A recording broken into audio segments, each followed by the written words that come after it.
والصلاة والسلام على خاتم الأنبياء وسيد المرسلين المبعوث رحمة للعالمين وعلى آله وأصحابه ومن اهتدى بهداه واقتفى خطاه ودعا بدعوته واستنى بسنته إلى يوم الدين وأشهد أن لا إله إلا الله وحده لا شريك له وأشهد أن محمدًا عبده ورسوله وبعد۔ انتہائی محترم اور مکرم برادران اسلام، حضرات، احباب گرامی، اللہ کا شکر ہے کہ اللہ رب العزت نے ہماری زندگی میں مہلت لکھی اور ہمیں اللہ رب العزت نے عافیت کے ساتھ اور ایمان کی سلامتی کے ساتھ یہ موقع دیا کہ ہم زندگی میں ایک بار پھر رمضان کا استقبال کر رہے ہیں۔ آج ہو سکتا ہے کہ یہ شعبان کا آخری دن ہو اور آج شام سے رمضان شروع ہو جائے۔ اللہ رب العزت ہمیں رمضان کی برکتوں سے اور اپنی رحمتوں سے بھرپور طریقے سے مستفید اور فیض یاب ہونے کی توفیق عطا فرمائے۔ حضرات گرامی، رمضان المبارک سال کے مہینوں میں بہت ہی عظمت اور رفعت، برکت اور رحمت والا مہینہ ہے۔ آپ اس بات سے اندازہ کر سکتے ہیں کہ آسمانی کتابیں جن کا اللہ رب العزت نے قرآن مجید میں ذکر فرمایا ہے، ابراہیم علیہ السلام کے صحیفے، موسیٰ علیہ السلام کی تورات، داود علیہ السلام کی زبور اور عیسیٰ علیہ السلام کی انجیل اور قرآن مجید، یہ ساری آسمانی کتابیں رمضان میں نازل ہوئیں۔ رمضان کی پہلی رات میں ابراہیم علیہ السلام کے صحیفے نازل ہوئے، 7ویں رات میں تورات نازل ہوئی، 14ویں رات میں انجیل نازل ہوئی، 19ویں رات میں زبور نازل ہوئی اور 25ویں رات میں قرآن نازل ہوا۔ اس سے آپ اندازہ کر سکتے ہیں کہ اللہ رب العزت نے اس مہینے کو کتنی عظمت دی ہے کہ اپنی مخلوق پر مہربانیوں سے متوجہ ہونے کے لیے اللہ رب العزت نے جو وحی نازل فرمائی، رسول بھیجے، ان کو کتابیں دی، وہ ساری رمضان کے مہینے میں۔ اور سب سے آخری کتاب قرآن مجید، یہ بھی رمضان المبارک میں نازل ہوا۔ 25ویں رات میں رسول اکرم صلی اللہ علیہ وسلم پر پہلی وحی نازل ہوئی۔ اور حدیث سے معلوم ہوتا ہے کہ اس کا پورا قرآن مجید کا مجموعہ آسمان دنیا پر نازل کر دیا گیا۔ پہلی رات میں، رمضان کی 25ویں رات میں پہلی وحی کے مطابق، پہلی وحی جب نازل ہوئی تو اس میں سے ایک حصہ تو نازل کیا گیا اور قرآن مجید آسمان دنیا سے، لوح محفوظ سے آسمان دنیا پر نازل کر دیا گیا۔ اور پھر اللہ رب العزت جیسے جیسے ضرورت پڑتی گئی، اللہ رب العزت قرآن مجید اللہ نے کلام فرمایا اور جبریل امین نے اللہ کا کلام سنا اور سن کر اللہ رب العزت سے اسے یاد کیا اور رسول اکرم صلی اللہ علیہ وسلم تک پہنچایا۔ فَإِنَّهُ نَزَّلَهُ عَلَىٰ قَلْبِكَ بِإِذْنِ اللَّهِ، اللہ کے حکم سے رسول اکرم صلی اللہ علیہ وسلم کے دل پر نازل کیا۔ اس لیے اس مہینے کے ساتھ قرآن کی بڑی گہری نسبت ہے اور بہت گہرا تعلق ہے۔ اس لیے ایک تو اس مہینے میں قرآن مجید سے جڑ جائیں، قرآن مجید کی تلاوت کریں، اور قرآن مجید ہدایت ہے، رہنمائی ہے، سمجھ کر قرآن پڑھیں۔ ثواب کے لیے پڑھنا بہت اچھی بات ہے، زیادہ تلاوت کر لیں کہ میرے حروف جن کی میں تلاوت کر رہا ہوں وہ زیادہ ہو جائیں۔ ایک ایک حرف پر الف لام میم، یہ 3 حرف ہیں۔ الف پر 10 نیکیاں ملتی ہیں، لام پر 10 ملتی ہیں، میم پر 10 ملتی ہیں۔ لیکن قرآن مجید کا جو مقصد اللہ رب العزت نے بیان فرمایا وہ کیا ہے؟ ھدی للمتقین، یہ تقوی شعاروں کے لیے ہدایت ہے۔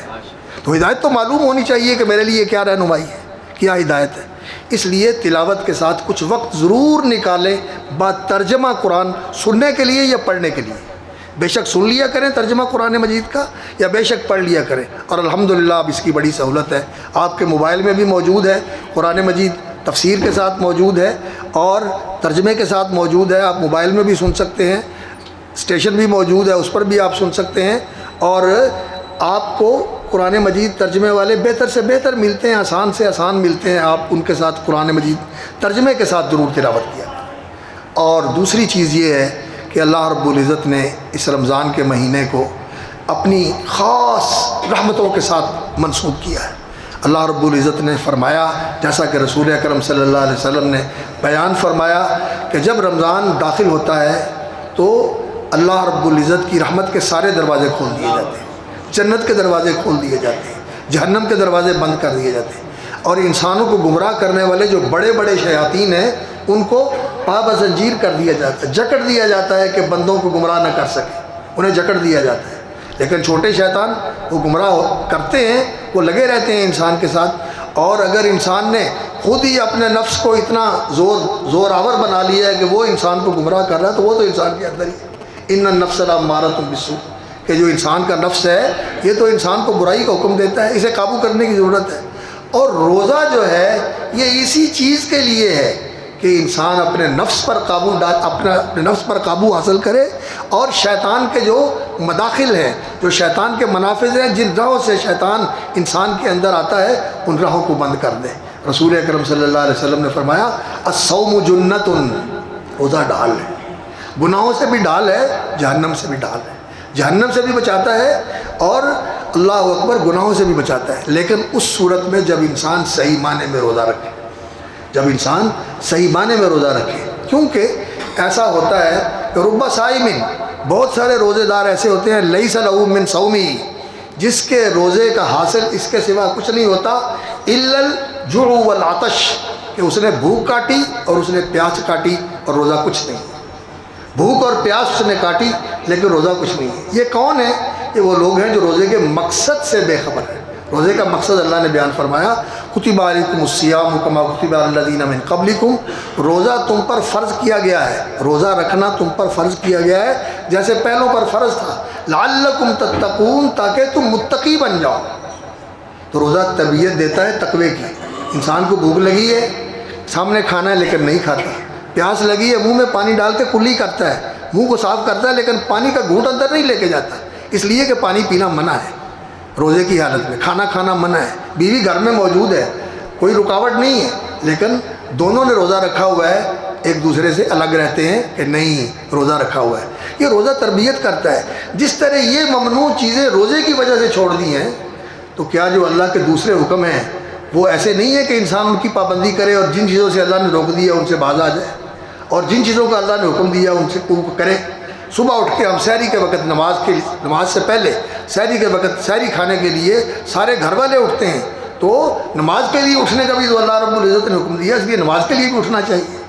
اور افطاری روزے کے ساتھ ہم کھانے پینے کی چیزوں سے پرہیز کرتے ہیں، تو جس طرح اللہ رب العزت نے کھانے پینے کی چیزوں سے پرہیز کرنے کا حکم دیا ہے، حرام کھانے سے پرہیز کرنے کا حکم نہیں دیا۔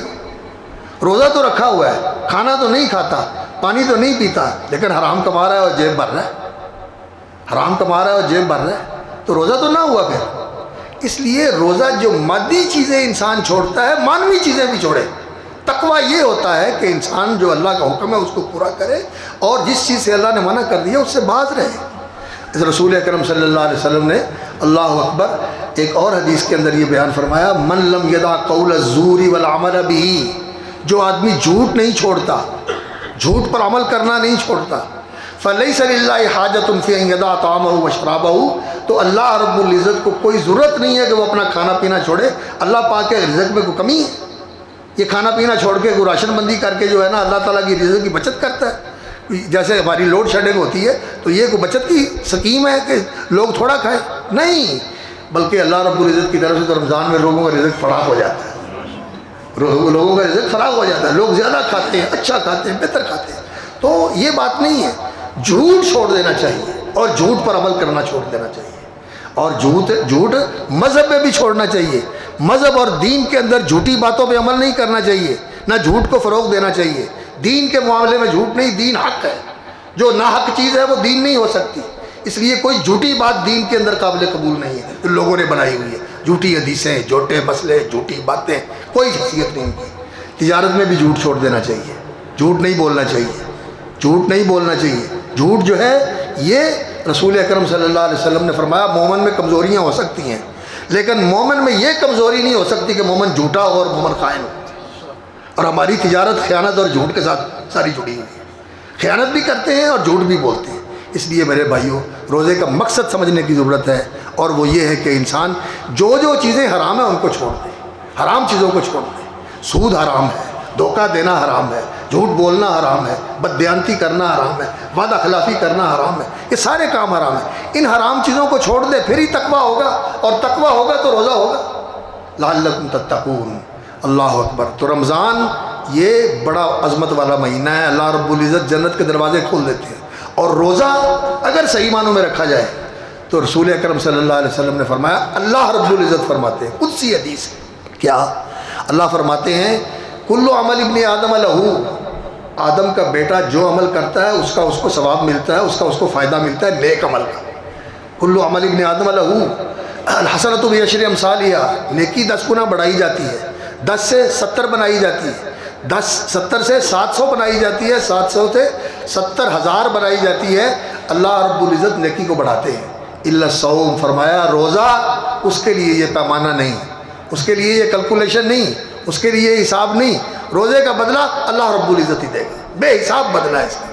اللہ فرماتے ہیں یدع طعامہ وشرابہ وشہوتہ من اجلی، کھانا چھوڑ دیتا ہے، بھوک لگتی ہے پھر بھی نہیں کھاتا، پیاس لگتی ہے پھر بھی نہیں پیتا، اور بیوی گھر میں موجود ہے پھر بھی الگ رہتا ہے میرے لیے، میری رضا کے لیے۔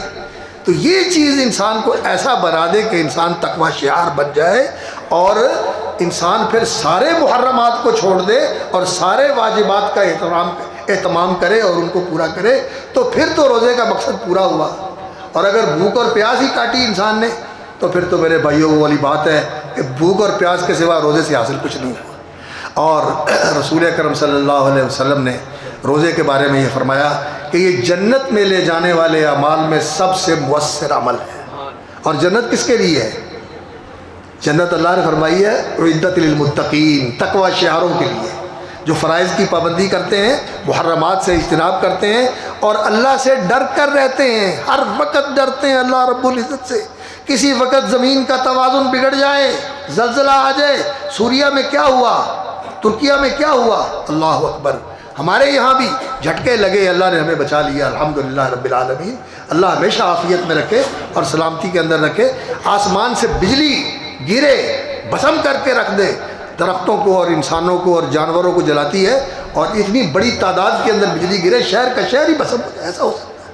انسان ہر وقت اللہ کی گرفت میں ہے اور اللہ کی پکڑ میں ہے۔ انسان کو اللہ سے ڈرتے رہنا چاہیے، یہ تقویٰ ہے۔ روزہ تقوی کے لیے ہے، اور رمضان کے اندر انسان کو قرآن پڑھنا چاہیے بہت کثرت کے ساتھ۔ اور نبی صلی اللہ علیہ وسلم نے فرمایا کہ من صام رمضان ایمانا واحتسابا، جو رمضان کے روزے رکھتا ہے ایمان اور یقین کے ساتھ، اور اللہ سے اجر و ثواب کی امید کے ساتھ۔ اور احتساب کا ایک معنی اور بھی ہے جو میں اور آپ سارے جانتے ہیں۔ احتساب کا ادارہ ہے نا ہمارا، اس نے سیاستدانوں کو بڑا پریشان کیا ہوا ہے، تاجروں کو بھی بڑا پریشان کرتا ہے۔ جس کی سیکورٹی نکل آتی ہے اس کو پکڑ کے لے جاتے ہیں، ہاں جی پیش کرو حساب اپنا۔ تو یہ حساب دینا جو ہے نا کتنا مشکل ہوتا ہے، اور اپنا آپ حساب کر کے انسان اپنے کھاتے سیدھے کر لے، اور جہاں کہیں کو کمی بیشی ہے اللہ سے معافی مانگ لے۔ یہ دن ایسے ہیں کہ اللہ رب العزت سے جو مانگا جائے اللہ دے دیتے ہیں۔ رسول اللہ صلی اللہ علیہ وسلم نے فرمایا رمضان کے دنوں میں اور رمضان کی راتوں میں ایک گھڑی ایسی ہوتی ہے کہ اس گھڑی میں اللہ سے جو مانگ لیا جائے اللہ تعالیٰ دے دیتے ہیں، اور روزے دار کی دعا اللہ رد نہیں کرتے۔ اس لیے اللہ سے معافی مانگے، توبہ کریں، گناہوں سے تائب ہو جائیں، اور جو کچھ دیا جا سکتا ہے لوگوں کے حق حقوق، اس معاملے میں میرے بھائیوں کوتاہی نہ کرو۔ حق حقوق والا معاملہ بڑا مشکل ہے، لوگوں کو جمع کرتے ہیں، کٹتے ہیں، اس سے لے لے، اس سے لے لیا، اور پھر بالکل بیٹھ کے چھوڑ کے ملک چلے گئے، کینیڈا چلے گئے یا دبئی چلے گئے یا کہیں اور چلے گئے، اور لوگ پیچھے بیچارے بلکتے رہ جاتے ہیں۔ وہ سمجھتے ہیں کہ ہم نے لوگوں کو اکٹھا کر لیا، یہ ایک ایک پائی واپس کرنی ہے میرے بھائیوں، یہ ہضم ہونے والی نہیں ہے، ہضم ہونے والی نہیں ہے، اور وہاں جا کے نیکیاں دینی پڑیں گی۔ اور لوگ تو آج کل اتنے جری ہو گئے، کہتے ہیں چل اتنے نہیں تو آگے جا کے لے لیں، لا حول ولا قوت الا باللہ۔ تو روزہ جو ہے یہ انسان کو تقوی شعار بناتا ہے اور متقی بناتا ہے، پرہیزگار بناتا ہے۔ تو روزے کی حالت میں انسان کو کوشش یہ کرنی چاہیے کہ انسان اپنے جذبات پر قابو رکھے، جیسا کہ رسول اللہ صلی اللہ علیہ وسلم نے فرمایا اذا کان یوم صوم احدکم، جب تم میں سے کسی کے روزے کا دن ہو، فلا یرفث، شہوانی کام نہ کرے، شہوانی جذبات کی تسکین والی نہ ویڈیو دیکھے، نہ گانا سنے، نہ کتاب پڑھے، نہ سکرین پہ کوئی چیز دیکھے، نہ سوچ بچار کرے، اپنے آپ کو پاک رکھے۔ لا یرفث ولا یسخب، اونچی آواز میں بات بھی نہ کرے، دھیمی آواز میں بات کرے، اونچی آواز میں نہ بولے۔ ولا یجہل، اور جذبات میں نہ آئے، جذباتی نہ بنے، جہالت کی بات نہ کرے، نادانی کی بات نہ کرے۔ اور اگر کوئی آ جائے فَإِنْ صَابَهُ أَحَدٌ أَوْ قَاتَلَهُ، کوئی آگے اس سے لڑنا چاہے، کوئی اس سے گالم گلوچ ہو، تو کہے میاں میرا تو روزہ ہے، میں نے تو تیری گالی کا بھی جواب نہیں دینا، اور تو اگر میرے ساتھ اڑ دینا چاہتا ہے تو میری بھائی میں نے تو روزہ رکھا ہو، میں تو اڑ جاؤں گا نہیں، مطلب میری طرف سے سلام ہے۔ تو انسان اپنے آپ کو ایسا کنٹرول کر لے۔ لیکن یہ جو تربیت ہے یہ تو تبھی ہے جب انسان شعوری طور پر روزہ رکھے اور اپنے آپ پر ضبط کو مضبوط بنائے، اپنے نفس کی انضباط کو پوری طرح گرفت میں لے کے آئے، اور اس کے مطابق انسان چلنے کی کوشش کرے، قرآن کی تلاوت کرے، رات کا قیام کرے۔ یہ رات کا قیام بھی بہت بڑی فضیلت ہے۔ نبی صلی اللہ علیہ وسلم نے فرمایا کہ جو راتوں میں قیام کرتا ہے تو اللہ رب العزت اس کے بھی سارے گناہ معاف کر دیتے ہیں۔ رمضان کے روزے رکھتا ہے اس کے بھی گناہ معاف ہو جاتے ہیں۔ ایمان و احتساب شرط ہے۔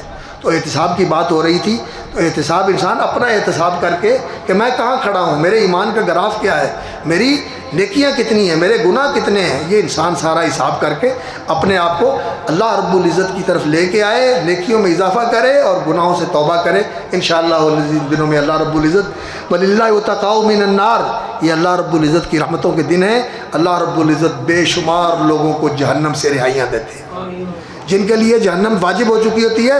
اللہ رب العزت نیکی کرنے سے، روزہ رکھنے سے، توبہ کرنے سے، استغفار کرنے سے، حسنات کرنے سے اللہ تعالیٰ ان کو جہنم سے رہائی دے دیتے ہیں کہ ان کے لیے جہنم سے آزادی لکھ دی گئی، اور اللہ تعالیٰ ان کے لیے جنت لکھ دیتے ہیں۔ تو لیلۃ القدر کی رات میں بھی قیام کرنا چاہیے۔ تو رسول اکرم صلی اللہ علیہ وسلم جب رمضان آتا تھا تو آپ صلی اللہ علیہ وسلم قرآن بھی پڑھتے تھے، قیام بھی فرماتے تھے، روزے بھی رکھتے تھے، اور صدقہ اور خیرات بھی کرتے تھے، صدقہ اور خیرات بھی کرتے تھے۔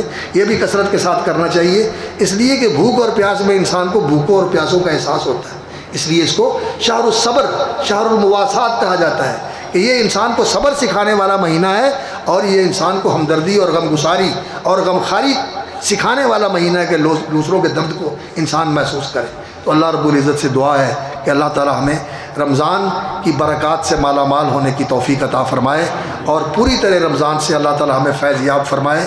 روزے رکھیں اور قیام کریں، قرآن کی تلاوت کریں، صدقہ خیرات کریں، اور لوگوں کے ساتھ احسان کریں، اور اللہ رب العزت سے معافی مانگیں، اپنے گناہوں کی توبہ استغفار کریں، اور اللہ رب العزت سے جنت کا سوال کریں۔ انشاءاللہ العزیز جنت کا سوال کیا جائے تو اللہ جنت دے دیتے ہیں، اور جہنم سے پناہ مانگی جائے تو اللہ تعالیٰ پناہ دے دیتے ہیں۔ اللہ رب العزت ہمیں اس کی توفیق عطا فرمائے، اور اللہ تعالیٰ رمضان کی برکتوں سے پوری طرح ہمیں فیض یاب ہونے کی سعادت نصیب فرمائے، اور عافیت اور سلامتی کے ساتھ اللہ رب العزت ہماری زندگی میں مہلت لکھ دے کہ ہم رمضان کے روزے رکھ لیں، اور اللہ تعالیٰ اگر توفیق عطا فرمائے، انسان کے پاس استطاعت ہو تو انسان اس رمضان کے مہینے میں عمرہ کر لے۔